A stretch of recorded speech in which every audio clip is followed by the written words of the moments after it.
अस्सलाम वालेकुम स्टूडेंट्स, कैसे हैं आप सब। आज का जो हमारा टॉपिक है वो रिस्पायरेटरी ऑर्डर्स है। बेटा ये टॉपिक बहुत ही आसान रहेगा आपके लिए अगर आप लोग इसे समझे। और समझने के लिए सबसे बेहतर तरीका यही है कि इसके अंदर हमने सिर्फ 2 से 3 चीज़ें याद रखनी है। सबसे पहले तो वो उसकी बीमारी की रीज़न क्या है, फिर उसके बाद उसकी क्या क्या अलामतें हैं, और अगर उसका कोई हमारे पास कोई ट्रीटमेंट है तो हमने सिर्फ ये चीज़ें बतानी है। ये आप लोग साथ साथ क्या करें कि इनके नोट्स बनाते जाएं। मेरे जितनी भी ये स्लाइड्स हैं आप लोग को शो हो रही हैं स्क्रीन पर, ये सारी की सारी आपके लिए बहुत ही फ़ायदेमंद होंगी। तो मेरी यही कोशिश रहेगी कि मैं आप लोगों को इसके अंदर हर वो चीज़ समझाऊं जो आप लोगों की बुक के अंदर है, और जो भी आप लोगों को इर्द गिर्द के माहौल से ऑब्ज़र्व की जाती हैं वो सारी चीज़ें मैं आप लोग को इस टॉपिक के अंदर क्लियर करूँगी ताकि आपको मुश्किल पेश ना आए। रिस्पायरेटरी सिस्टम के बारे में पढ़ते हैं तो रिस्पायरेटरी सिस्टम की जो सब बीमारियां हैं वो सबसे ज़्यादा इंसानों को लगती हैं। सबसे ज़्यादा विच अफेक्ट पीपल, जो सबसे ज़्यादा अफेक्ट करती हैं वो है लोगों को ये सबसे ज़्यादा अफेक्ट करती है due to the more concentration of air pollutants. उन्होंने इसकी वजह जो है वो यही है कि हमारी हवा में, फ़ज़ा की हवाई आलूदगी में बहुत ज़्यादा इसकी कंसंट्रेशन होती है। ये सबसे ज़्यादा जो पाई जाती है वो पाकिस्तान के अंदर ही पाई जाती है। जितनी भी रिस्पिरेटरी डिसऑर्डर्स हैं वो सबसे ज़्यादा पाकिस्तान में। उसकी रीज़न यही है कि हमारी फ़ज़ा जो है वो साफ़ हवा उसके अंदर नहीं होती, जिसकी वजह से क्या होता है कि लोगों को बीमारियां लगती हैं। ये सिर्फ शहरों में ही नहीं बल्कि ये देहातों के अंदर भी बहुत ज़्यादा है, क्योंकि वहाँ पर भी जो हमारी हवा होती है वो साफ़ सुथरी नहीं होती। कौन कौन सी डिजीज़ हैं, कौन कौन सी रिस्पिरेटरी डिसऑर्डर्स हैं, उनके नाम पहले पढ़ते हैं, फिर हम इनके बारे में सारा कुछ तफसील से पढ़ेंगे। सबसे पहला नाम है ब्रोंकाइट्स, जो कि ब्रोंकाई या ब्रोंक्यूल्स के अंदर होने वाली बीमारी है। उसके बाद है एम्फीसीमा, फिर नमूनिया, एस्थमा एंड लंग कैंसर। ये सारे नाम आप लोगों ने नॉर्मली अपने घरों में सुने होंगे। ज़्यादातर आप लोगों ने अस्थमा के बारे में सुना होगा या नमूनिया के बारे में सुना होगा। तो चले जी पढ़ते हैं हम। सबसे पहले ब्रोंकाइटिस के बारे में पढ़ते हैं। ब्रोंकाइटिस क्या है? इन्फ्लेमेशन ऑफ द ब्रोंकाई और ब्रोंक्यूल्स। क्या कह रहे हैं कि ब्रोंकाई या ब्रोंक्यूल्स में होने वाली जो सोजिश होती है ना, उसको क्या कहते हैं हम लोग? ब्रोंकाइट्स कहते हैं। ब्रोंकाइट result in excessive secretions of mucus into the tubes leading to the swelling of tubular walls, narrowing of tubes। इस बीमारी की जो वजह होती है सबसे बड़ी वो यही होती है कि जो हमारे ब्रोंकाई और ब्रोंक्यूल्स की ट्यूब्स होती हैं ना, उनके अंदर म्यूकस की जो सिक्रीशंस होती है वो बहुत ज़्यादा निकलने लग जाती है, जिनसे क्या होता है कि ट्यूब्स के अंदर की दीवारों में सोजिश हो जाती है और ट्यूब जो है ना वो अंदर से तंग होने लग जाती हैं। लुक एट द पिक्चर, ये नॉर्मल है हमारी ब्रोंकाई, और जब इसके अंदर म्यूकस यहाँ से निकलने लग जाता है, सोजिश हो जाती है, तो ये कुछ इस तरह की हो जाती है। कोस्ट के बारे में पढ़ते हैं इनकी। तो सबसे बड़ी जो वजह है वो है वायरसेस, बैक्टीरिया और exposure to chemical irritants, tobacco smoke. क्या कह रहे हैं वो कि इसकी जो वजह है इस बीमारी की वो यही है कि वायरसेस, बैक्टीरिया या जितने भी सोजिश पैदा करने वाले केमिकल्स होते हैं ना, उनकी वजह से हमें ये ब्रोंकाइटिस होते हैं। कौन इसकी 2 टाइप होती हैं, कौन कौन सी टाइप्स हैं? इसकी 2 टाइप्स हैं, एक है एक्यूट ब्रोंकाइटिस और दूसरा है क्रोनिक ब्रोंकाइटिस। अच्छा जी, एक्यूट ब्रोंकाइटिस तो बेटा इतनी कोई हाई स्टेज बीमारी नहीं होती। ये ज़्यादा से ज़्यादा भी 2 हफ्ते तक रहती है, और जो मरीज़ होता है उसको ये ज़्यादा नुकसान नहीं पहुंचाती, और ये डैमेज किए बगैर ही ब्रोंकाई को ठीक कर देती है। थोड़े से टाइम के बाद ये जो है ठीक हो जाती है। लेकिन अगर हम लोग बात करें क्रोनिक ब्रोंकाइटिस, तो ये बेटा डेवलप इन्फ्लेमेशन, ये सोजिश पैदा कर देती है।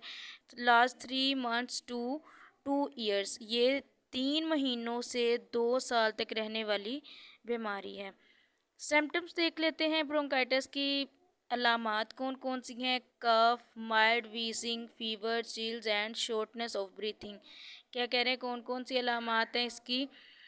खांसी होती है, बुखार होता है, सांस में हल्की हल्की खरखराहट होती है, सर्दी लगती है और सांस की तंगी। ख़ास तौर पर जब हम लोग कोई भी भारी काम करते हैं तो उस वक्त हमें सांस की तंगी होती है। ये सारी अलामात देखी जाएँ तो फिर पता चलता है कि ब्रोंकाइटिस मौजूद है।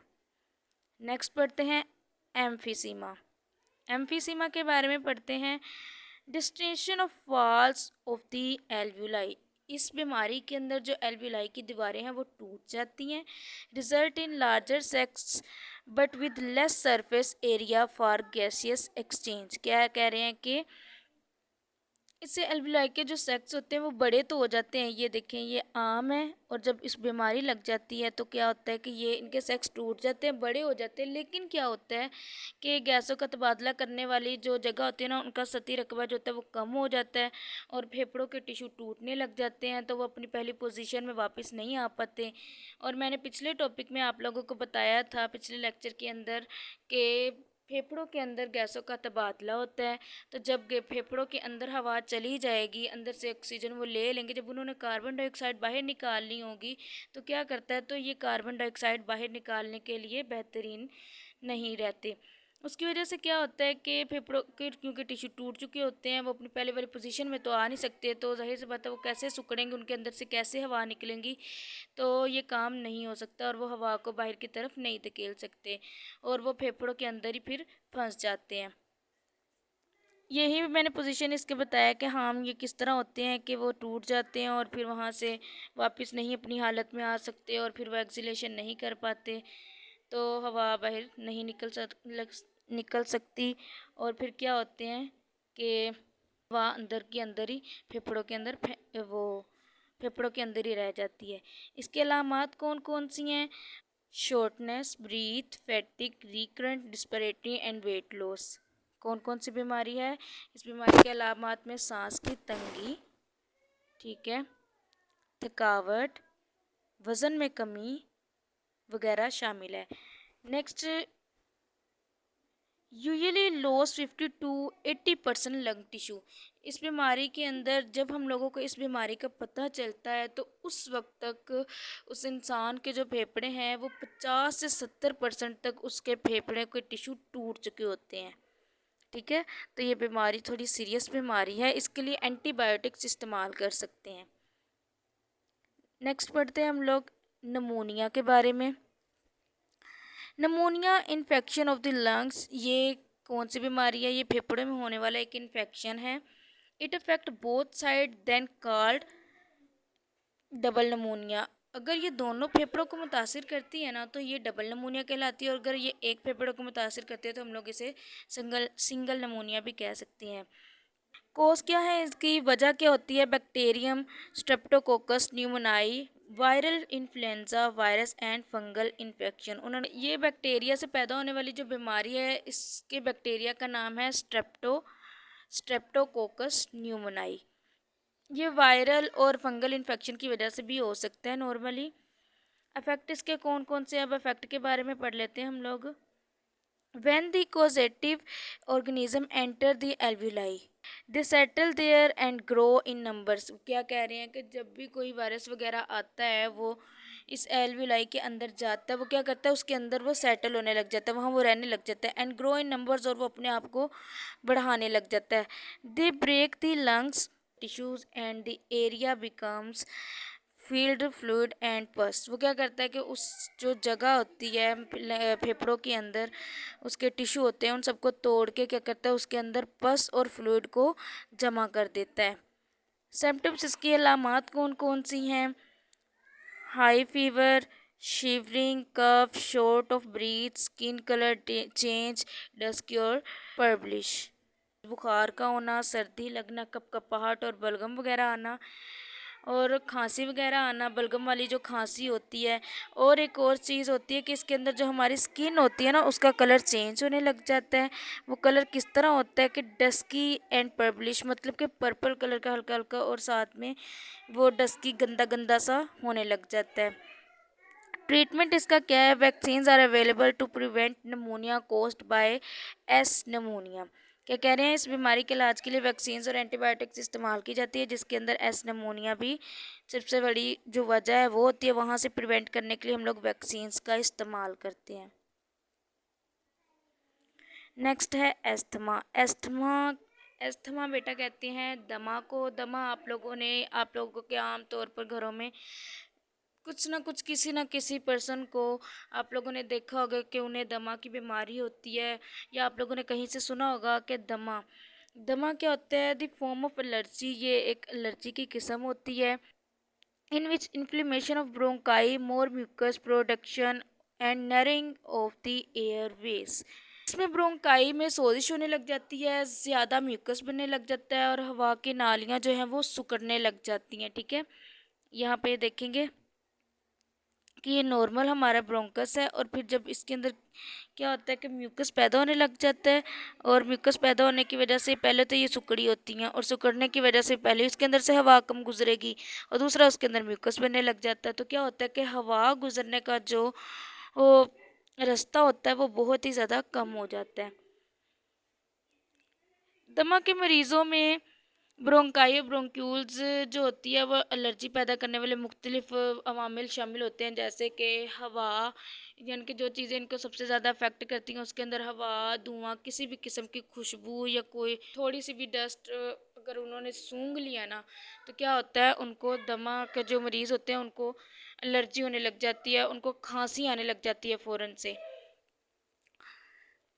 तो वो बहुत ज़्यादा हसास हो चुके होते हैं, इन चीज़ों से हसास होने की वजह से वो फिर उनको इन चीज़ों से फिर दूर रहना पड़ता है ताकि उनको ये चीज़ें अफेक्ट न करें। इस हालत में क्योंकि मरीज़ों को सांस लेने में बहुत ज़्यादा मुश्किल होने लग जाती है। सिम्टम्स इसके देखते हैं, सिम्टम्स कौन कौन से हैं। Shortness of breath at night, उन्होंने कहा है कि जो सांस लेने में जो होती है ना वो कमी होने लग जाती है। ज़्यादातर किस हालत में, ज़्यादातर कब होती है, रात के वक्त। Wheezing whistling sound when breathing out, उन्होंने कहा है कि सीटी की आवाज़ें आने लग जाती हैं जब वो रात को सोए हों। कफ, चेस्ट टाइटनेस, और क्या होता है कि हमारी जो चेस्ट एरिया होता है वो बहुत ज़्यादा टाइट सा फील होता है और हमें खांसी आती है। ट्रीटमेंट इसका क्या है, medicine are given in the form of inhaler, उन्होंने कहा है कि जो मेडिसिन है वो हम लोग एक इनहेलर होता है उसके थ्रू हम लोग इनको ये मेडिसिन देते हैं। ये सांस लेने वाला एक छोटा सा आला होता है जिसके अंदर क्या होता है कि वो इंसान को सुंघाया जाता है, फिर वो थोड़ा सा रिलैक्स फील करता है। नेक्स्ट देखते हैं lung cancer, disease of uncontrolled cell division in the tissues of the lung. फेफड़ों के कैंसर से मुराद फेफड़ों के जो टिश्यू होते हैं वो बेकाबू सेल डिवीजन करने लग जाते हैं, यानी कि उसके अंदर कंट्रोल नहीं रहता। वो एक बीमारी, एक अगर उसके अंदर गलत सेल आ गया तो वो क्या करते हैं, वो डिवाइड डिवाइड डिवाइड डिवाइड, 1 से 4, 4 से 10, 10 से 20, इस तरह वो उनकी सेल डिवीजन बढ़ती रहती है। आप लोगों ने कैंसर तो आम सुना होगा कि जो कैंसर की बीमारी होती है ना वो बेटा जल्दी ठीक नहीं होती, अगर क्योंकि कैंसर एक ऐसी बीमारी होती है जिसके अंदर जो सेल डिवीजन्स होते हैं वो बहुत ज़्यादा होने लग जाती है। जब वो कंट्रोल में नहीं रहती तो वो हमें नुकसान पहुंचाती है। This cell continue to divide without any control and invade adjacent tissues beyond the lungs. वो यही बात कर रहे हैं कि सेल्स किसी कंट्रोल में नहीं रहते, कंट्रोल किए बगैर ही वो तकसीम दर तकसीम होते रहते हैं, और इस तरह ये फिर क्या करते हैं, ये ट्यूमर भी बना देते हैं। ठीक है, क्या कर देते हैं, ट्यूमर। ओके, तो रसोलियाँ जिसे कहते हैं, ज़्यादातर रसोलियाँ कहा जाता है कि हमारे यहाँ पे रसोलियाँ बन गई हैं, तो वो इसी वजह से होता है। इस किस्म के जो कैंसर की हम लोग अलामात बढ़ते हैं, कौन कौन सी हैं, shortness of breath, coughing including coughing of blood and weight loss. कौन कौन सी बीमारियाँ होती हैं कि सांस में तंगी होने लग जाती है, खांसी और वज़न में कमी होने लग जाती है। फेफड़ों के कैंसर की सबसे बड़ी जो वजह है ना वो कार्सिनोजीन्स है। बेटा क्या वो कौन सी चीज़ है सबसे बड़ी वजह, कार्सिनोजीन्स होते हैं। कार्सिनोजीन ज़्यादातर सिगरेट के अंदर पाए जाते हैं, तो जितने भी सिगरेट स्मोकर होते हैं ना तो उनके अंदर ये ज़्यादातर 50% जो है वो कार्सिनोजीन्स तो उस सिगरेट के अंदर ही होता है। तो क्या होता है कि इसके अलावा अगर हम लोग दूसरे लोगों को देखें ना तो उन लोगों के अंदर ये बीमारी कम से कम होती है जो सिगरेट नहीं पीते, और जो सिगरेट पीते हैं उनके अंदर 50% चांसेस होते हैं कि वो उनको कार्सिनोजेन्स होती हैं, और उनको चाहिए कि वो इस चीज़ से परहेज़ करें ताकि वो इस बीमारी से बच सकें। आज का टॉपिक में हम लोगों ने 5 रिस्पिरेटरी डिसऑर्डर्स पढ़े थे। आप लोग एक दफ़ा मुझे रिवाइज़ करवाइए कौन कौन से पढ़े थे रिस्पिरेटरी डिसऑर्डर्स। तो एक बार रिवाइज करते हैं। ब्रोंकाइटिस था, एम्फिसीमा था, नमोनिया था एंड एस्थमा था। ठीक है, तो अगर आप लोगों को समझ नहीं आई किसी चीज़ की तो मुझे कमेंट करके लाजमी बताइएगा। इसके अलावा अगर आपको ये समझ आ गई हो तो प्लीज़ एक लाइक ज़रूर कीजिएगा और इसे अपने दोस्तों के साथ भी शेयर कीजिएगा। मेरे चैनल को सब्सक्राइब कर ले ताकि नेक्स्ट आने वाले टॉपिक आपके लिए मददगार साबित हो, आपको फ़ायदा उससे। ओके जी, अल्लाह हाफिज़।